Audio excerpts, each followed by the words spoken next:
Selamat pagi anak-anak. Baik, ketemu lagi kita di TKSM. Jadi, mulai hari ini nanti sampai beberapa hari ke depan itu jadwal TKSM akan saya gunakan terus mengingat materi kalian yang belum selesai. Jadi akan saya selesaikan sampai sebelum ujian akhir kenaikan kelas atau PAT. Baik, langsung saja. Kemarin kan kita sudah belajar bersama tentang macam-macam rangkaian motor 3 fasa. Nah, kemarin kita sudah belajar start delta, sudah belajar forward reverse beserta dengan rangkaiannya. Kenapa bisa disebut start delta, kenapa bisa disebut forward reverse. Nah, sekarang kita masuk ke bagian yang terakhir dari motor 3 fasa, motor AC, motor DC, yaitu adalah perhitungan motor 3 fasa. Baik, langsung saja kita masuk ke sini. Nah, perhitungan motor 3 fasa. Nah, jadi ini adalah materi terakhir tentang motor. Nanti di sini kita akan menghitung kira-kira motor 3 fasa itu kecepatannya sekian, slipnya berapa. Kalau misalnya slipnya sekian, kecepatannya berapa, kecepatan rotornya berapa, kecepatan sinkronnya berapa, nanti akan kita hitung di sini. Hal itu biasanya digunakan untuk menghitung efisiensi motor. Nah, perhitungan motor 3 fasa, rumus 1 itu adalah untuk menghitung kecepatan putar. Nah, kecepatan putar itu biasanya sering kita juga menyebutnya itu kecepatan sinkron. Biasanya itu satuannya dalam bentuk RPM dan disingkatnya itu menjadi NS. Nah, NS itu berarti S-nya adalah sinkron. Nah, rumusnya adalah seperti di bawah. NS atau kecepatan sinkron atau kecepatan putar.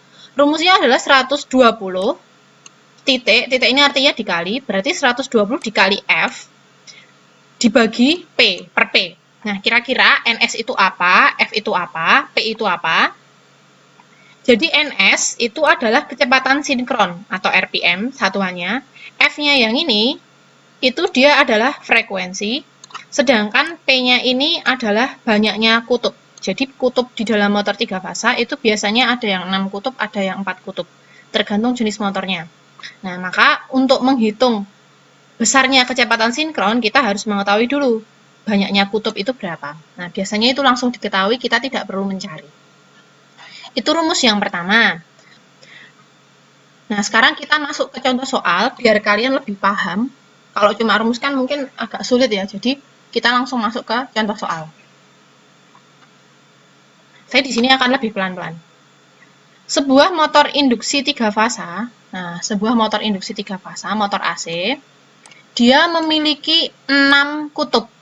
Nah, dia memiliki 6 kutub. Disuplai sumber sebesar 60 Hz. Nah, berarti sudah ada 2 poin yang kita ketahui. Kecepatan rotor pada beban penuh adalah 1140. Nah, tambah 3 lagi yang sudah kita ketahui. Ya, yang kita ketahui kemudian yang ditanyakan adalah A, kecepatan sinkron dari medan magnet. Ingat ya, sinkron. Kalau yang diketahui adalah yang rotor. Nah, dari soal ini ada 3 poin yang sudah kita ketahui keterangannya. Yang pertama, 6 kutub tadi. Nah, maka bisa kita simpulkan P adalah sama dengan 6.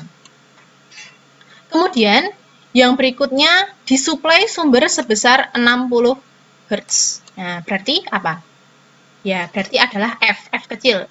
F kecil adalah 60 Hz. Kecepatan rotor pada beban penuh adalah 1140 rpm. R berarti apa?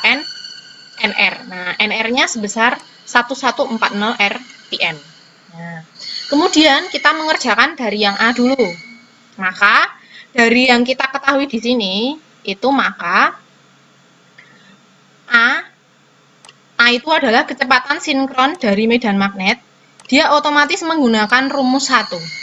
Nah, rumus 1, nah ini ya rumus 1 adalah rumusnya NS atau kecepatan sinkron, yaitu 120 dikali F kecil per P. Nah, berarti 120 dikali F-nya adalah berapa ini?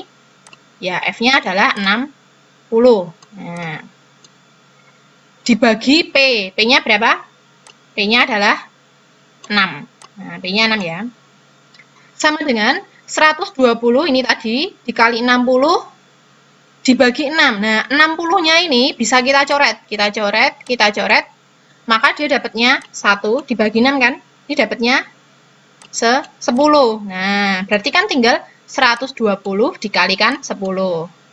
120 dikali 10 dibagi 1. Nah, maka hasilnya 120 dikalikan 10. Hasilnya tambahin nolnya berarti 1200 rpm. Nah, itu yang rumus 1 menggunakan NS. Kalau kalian butuh penjelasan saya, Bu ini saya belum mudah rumus yang ini, silahkan. Nggak apa-apa, saya selalu terbuka untuk kalian tanya tentang perhitungan ini. Tapi saya rasa cukup paham ya. Baik, kita selesaikan dulu percobaan kita hari ini. Sampai jumpa di pertemuan yang berikutnya. Gitu ya.